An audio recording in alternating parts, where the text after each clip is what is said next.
knowledge. I'm not a nutritionist, but I have spoken to like over 50, I'm sure at least. I eat mostly plant-based, but I also eat everything, meaning at home I cook mostly vegetarian, sometimes vegan. I eat eggs every day though, but if I'm out, I'll eat whatever I feel like eating because I don't restrict myself, but that's because I also am lucky not to have any like gluten allergies or anything like that. But I try to make food that everyone can eat, but I have had some like vegan people get angry with me if I eat an egg, and and not to bash vegans because I think that everyone should eat what, like if you want to be a vegan, you should be a vegan. Like you should do what's good for you. That's just not what is good for me. But I always just kind of like respond to them the best way possible. Like I obviously support a plant-based diet. Obviously it's good for your body, it's good for the environment. Like I am trying to get people to eat less meat and to eat more vegetables, but for me it doesn't work for a few reasons. One of them was my senior year I wrote a journalism thesis, and I actually tied in my journalism love with my food love, and I wrote about the link between what you eat and your mood and how some people can cure or at least help their mood disorders by eating differently. And I spent a whole year researching this and interviewing people. And one of the components is actually eating animal protein, eating like grass-fed, sustainably raised animal protein. So for me, I'm not vegan because I think it's important to include some of those meat proteins to help stabilize your mood. And that's one aspect of eating. That's not just, like weight or, other things. Obviously there's benefits to being vegan, but I think it's really individual and what is best for you and the needs that you have. And what's like one or two foods that really increase your mood during the day? Say you're having a bad day at work or something's happening and you really need this uplifting feeling, and also like let's say if you want to continue on and you have something coming up and your energy is low. What are one or two foods that you think are easy to kind of, I wouldn't say grab on the road, but something that you can really eat that's going to help your mood? Yeah, so one of them is fish. I don't know if that's like the best one to grab on the road. Imagine you're like driving and you're on the profile, you're like, hey, just grab some seafood. Or like anything with omega-3s, or like some nuts have that too. Avocado is really good. Any of the healthy fats are really important. I eat avocado every single day without fail. So that's a really big one, and it's good for mood. It's good for energy for sure, because healthy fats really keep you energized, and it also just tastes delicious. Nuts are another thing that I eat every day. Dark chocolate is another one that's good for mood and energy, but always get 70% cocoa or higher, and make sure it doesn't have a lot of sugar. 70% cocoa or higher, yeah. Not a lot of sugar. Guys, just remember that, because when you're like, oh. Dark chocolate and nuts I always take with me. What kind of nuts? Almonds, walnuts, sunflower seeds I love. I put sunflower seeds on everything too. Again, make sure they're not like super salted, because that will kind of have the opposite effect. But yeah, nuts, like any kind of protein bar, I even said protein bar, like health food bar that's really natural, like a Lara bar, or even the Perfect bars. It's like they have a little bit of chocolate in there, there's a little bit of like almond butter, so those are great to have on the go. Because I learned, so I'm a bar crazy person too, and if you have more than like 5 or 6 ingredients, it's not good. Yeah. And then I looked at, I won't say which one, but there was like 50 ingredients, and I was like, this cannot be good for you. Yeah. So you really need to check the back and really learn, see what's in your food, right? Mm-hmm. Kirsten, also I know that you're a food fanatic too, and you eat very healthy. So what are a couple of tips that you find also before you're going into a workout, or before you're teaching, or you just need that energized moment that really helps you kind of in the morning, or even when you get home? What's a good snack that's not too much sugar before you go to sleep? I will definitely have to repeat what you just said, because I'm a big fish eater. Not a lot during the week. I don't eat meat. I eat avocados every day, and I love using them in different ways. I like making them sweet. I like making them savory. We make like a dark chocolate avocado mousse. That's amazing. Before I work out, if it's in the morning, always a healthy bar or a banana. Pound is intense, and I just have the most sensitive stomach in the morning. Yeah. So I'm like, what is going to keep me settled and also energized? And a little bit of coffee before you work out is always good. We're like, what can I put in that coffee? Do not follow my food regimen, but now I'm going to follow yours. So there we go. I was talking to Karina, I'm like, and as I'm talking to you, I'm like making my kale and spinach, and I'm so happy about it. But I went 40 days with doing this, and I had never felt better. My entire body changed, my everything. Mood, sleep, everything, and I am not a good sleeper, so a lot of people in LA stay up late on their Instagram, And I mean, this is true. This is like killing our world right now, even though it's amazing for social tools. The other side is we're looking at what other people are doing, and it's taking away from sort of calming down. And having that balance of like, I need to go to sleep, I need to prepare for my next day, I need to get a better workout. So what do you guys offer? This is very important. You talk about mood and balance. What's like a couple good tips that we can incorporate into our everyday lives that are just positive? And it doesn't have to be eating. It could just be anything that we do that's going to, whether it's meditate, yoga, pound, eating, take a moment for ourselves and not so be enthralled in our work, other people's lives, our responsibilities and family. So yeah, so there's one. That's a lot. No, that's a lot of the stuff I write about, and when I write about these like mood, like happy life articles, the same things come up over and over again.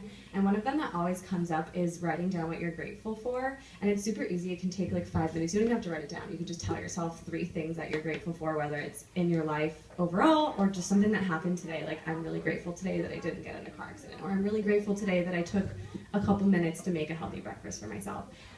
And there's a lot of studies done about gratitude and how even expressing gratitude like once a week or every day really improves your mood, and it makes you become more of an optimistic, positive person, which can not only make you happier, but it can also even improve your health, and you start to get motivated to do the things that are good for you, so you have 3 extra things that you're grateful for today. I love that.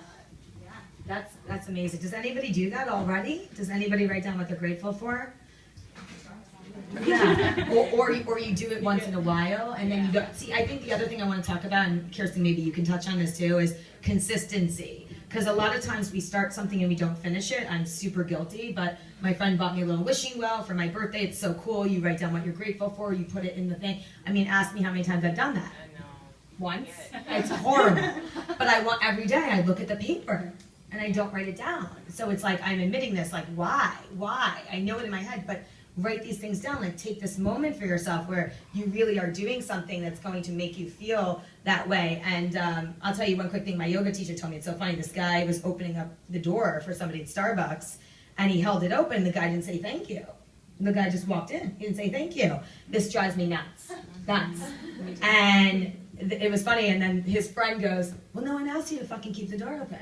So like kidding, meaning like if you are expecting the thank you and you don't get it, don't be upset. Do it because you feel you're doing a good job, not because you're expecting in return someone to reply to you the way you feel that you should be responded to. So that was just kind of funny.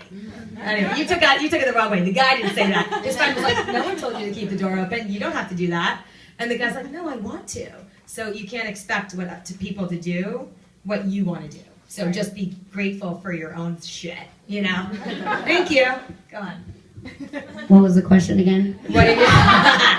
What are a couple of things that you do for yourself? Because I know you're so good at this and you take time for you.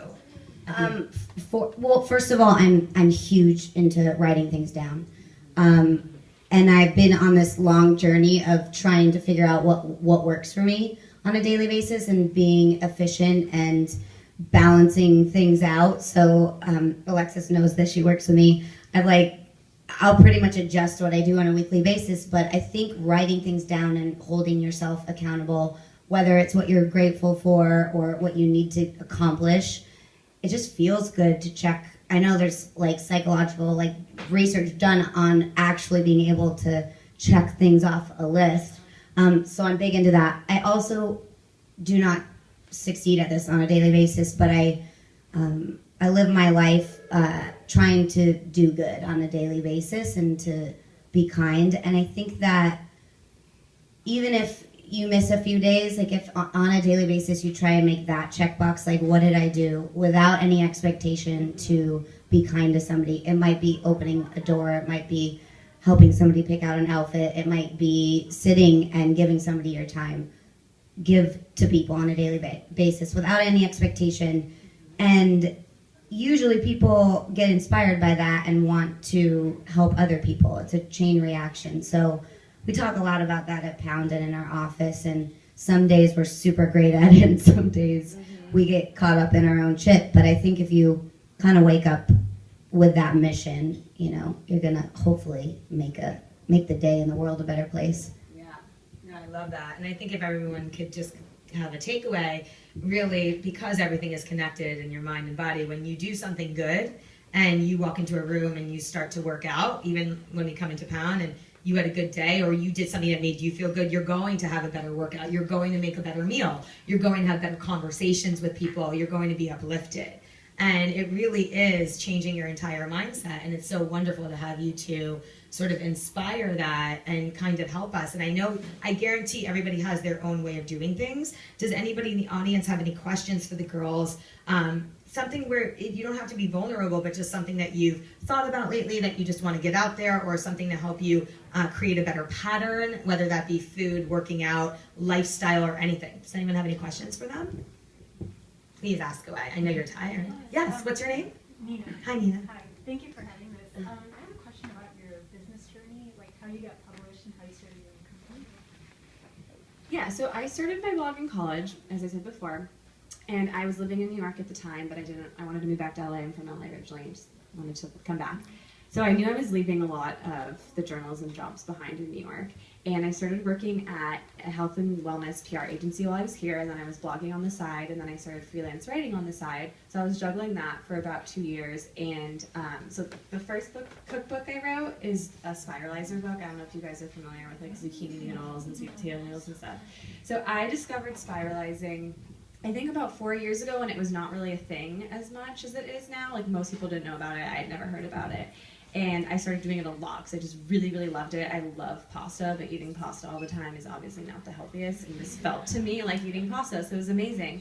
And a publisher was looking for an author to write a spiralizer book, and they found my stuff online because I had been posting so many recipes and like pinning it to Pinterest and putting it on Instagram. They contacted me through my blog, and I was hired to write the book for them. And that's when I took the leap into fully doing freelance and focusing on my blog and my writing, and I've just been doing that since then. Yeah. So cool, congratulations. And now you have plant-based recipes that you'll love. Yeah, so I have a second cookbook coming out in December, and it's called Plant Protein Recipes That You'll Love. It's all vegetarian and vegan with a focus on plant-based proteins. Cool. 2 books, okay. What are we doing today? I taught to work on it. I don't know about anyone else. I'm so lost. No, you're very inspiring. I love it. Thank you. Kirsten? Inspiralize. That's another blogger. Coin that. There's another blogger already named Inspiralize. Sorry. I think I talked a little bit about how it started, but I think from a business perspective, I came from the outside, and I've never been in the fitness industry. Obviously, I was an athlete my whole life and had probably from the age of 5 on. But I think something that was important and what really set us apart when we started from day one is that in order to grow in an industry that was oversaturated, how do we separate ourselves? And we went to something that was seemed very obvious to us, but maybe wasn't at the time. We wanted to be rebellious, and we were rebellious in a way that I don't think people noticed. We live in a world where people are separated by technology, by physical location. We live in LA, people don't walk, they don't talk to each other. And as much as I absolutely love social media and technology and everything that it's done for us, I think we lack human connection. And I think we've gotten maybe less comfortable with connecting with humans.